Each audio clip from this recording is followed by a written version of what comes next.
Howdy, my fellow gamers, and welcome to episode 37 of Storytime with Freak as we continue our journey through Neil Shusterman's Thunderhead in preparation of The Toll coming out this September. We're getting close to the end, not close enough, still have about 100 pages, so let's dive right on in. Chapter 37, The Many Deaths of ROWAN DAMISCH. ROWAN DAMISCH?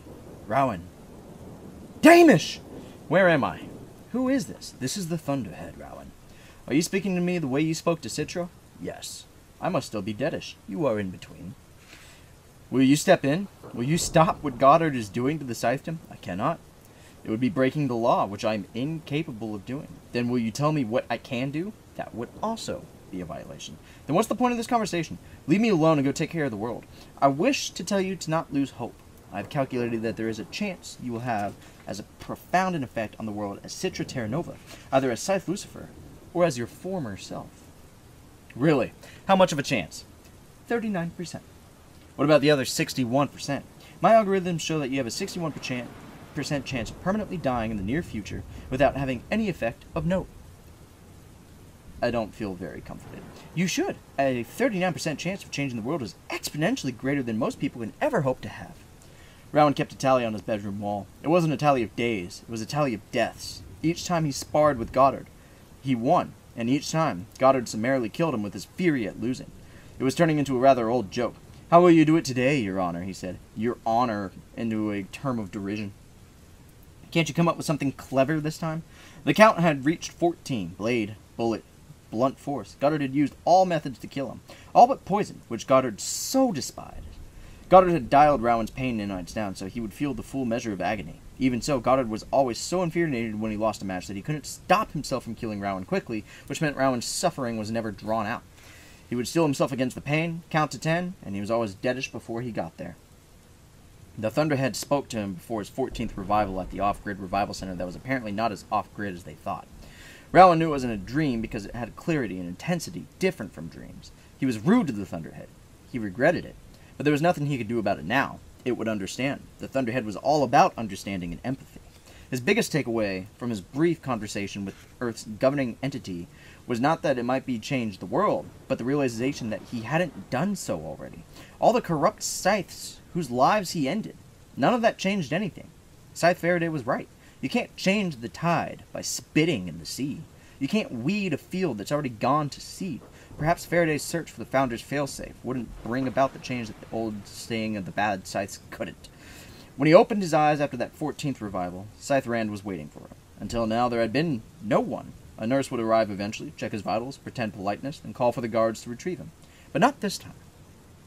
"Why are you here?" he asked. "Is it my birthday?" And then he realized that it might as well have been. He'd been losing so many days between revivals, he had no idea of the date anymore. "How do you keep doing this?" she asked. "You come back time after time, so ready for the next match. It disgusts me." She stood up. "You should be crossed. I can't stand that you're not. It's my pleasure to be your displeasure." "Let him win," she insisted. "That's all you have to do." "And then what?" Rowan said, sitting up. "Once he wins, he has no reason not to end me." Then Rand got quiet. "He needs you alive," she told him, "so he can throw you at the mercy of the Grandslayers during his inquest." Rand had kept her promise after his first revival. She told him what had happened in Conclave. About the vote for High Blade, and how Citra had thrown a monkey wrench into the works. "The Grand Slayer's only mercy," said Rowan, "will be to glean me quickly." "Yes," agreed Rand. "So in the meantime, these last days of yours will be better for you if you let Goddard win." Last days, thought Rowan. His death tally really must not have marked an accurate passage of time if there really were only days left until the inquest. It was scheduled for the 1st of April. Were they already approaching that? "Would you have asked me to let Tiger win?" he put to her, and for a moment, Rowan thought he caught something in Scythe Rand. A twinge of regret?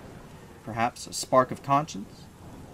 He didn't think she was capable of that, but it was worth a deeper probe. "Of course not," Rand said, "because Tiger wouldn't slit your throat or rip your heart out when he lost. Well, at least Goddard hasn't blown my brains out, because he wants you to remember," said Rand. "He wants you to know everything he's done to you." Rowan actually found that amusing. Goddard couldn't do his worst because Rowan's memory construct stored in the Thunderhead's back brain hadn't been backed up since he went off-grid. So if Goddard damaged Rowan's brain, the last thing he'd remember once he was revived would be his capture by Scythe Brahms. All his suffering at Goddard's hands would be erased, and suffering erased was the same as no suffering at all. Now as he looked at Rand, he wondered what sort of suffering she endured under Goddard's hand. Certainly not the same as Rowans, but there was misery there nonetheless. An ache, a yearning. Tiger was long dead now, but he was still very much present. At first I blamed Goddard for what happened to Tiger, Rowan said calmly. But it wasn't Goddard's choice. It was yours. You turned on us. You broke my spine. I had to drag myself out of that burning chapel with nothing but my arms. Payback, said Rowan, tamping down the anger he felt. I understand payback, but you miss him, don't you? You miss Tiger. It was not a question, but an observation. I don't know what you're talking about, said Rand. Yes, you do. Rowan paused, letting it sink in. Did you at least grant his family immunity? Didn't have to. His parents surrendered him long before he turned 18. When I found him, he was living alone. Did you at least let them know that he was dead? Why should I, said Rand in defense, and why should I care? Rowan knew he had her in a corner now and wanted to gloat, but didn't. As in a Bokatar match, one didn't gloat when an opponent was pinned. One merely asked the fallen to yield. It must be awful to look at Goddard now, Rowan said, and realize he's no longer the one you love. Rand became as icy as cryo. The guards will bring you back, she told him as she left, and if you ever try to get into my head again, I'll be the one who blows your brains out.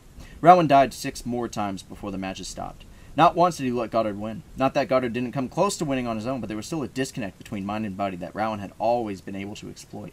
You will suffer the greatest agony of all, Goddard told him after he was revived from their final bout. You will be gleaned in the presence of the Grand Slayers, and you will disappear. You won't be a footnote in history, you'll be erased from it. It will be as if you never lived. I could see how that would be a horrifying thought for you, Rowan told Goddard, but I don't have a burning need to make my existence the center of the universe. Disappearing is fine with me. Goddard paused to look at him in abject disgust that for a moment decayed into regret. You could have been among the greatest of Scythes, Goddard told him. You could have been by my side, redefining our presence in this world. He shook his head. Few things are sadder than squandered potential. Rowan had no doubt squandered his potential for many things, but what was done was done. He made his choices, and he lived by them. The Thunderhead had given him a 39% chance of making a difference in the world, so perhaps his chances were not all bad. Now he would be brought to Endura, and, if Goddard had his way, Rowan's life would end. But he knew that Citra would be there too. If there was nothing more to hope for, then he would cling to the hope that he might see her again before his eyes were closed forever. And that brings about the end of Chapter 37, guys. Thank you all so much for watching. Feel free to leave a like, comment, subscribe. Leaving a thumbs up really helps the channel out. Share it with your friends if you are a literature fan. I will pose you guys this daily conversational topic. Do you have any tattoos or piercings? And if so, what are they and where? Let us know in the comments below, and as always, stay freaky.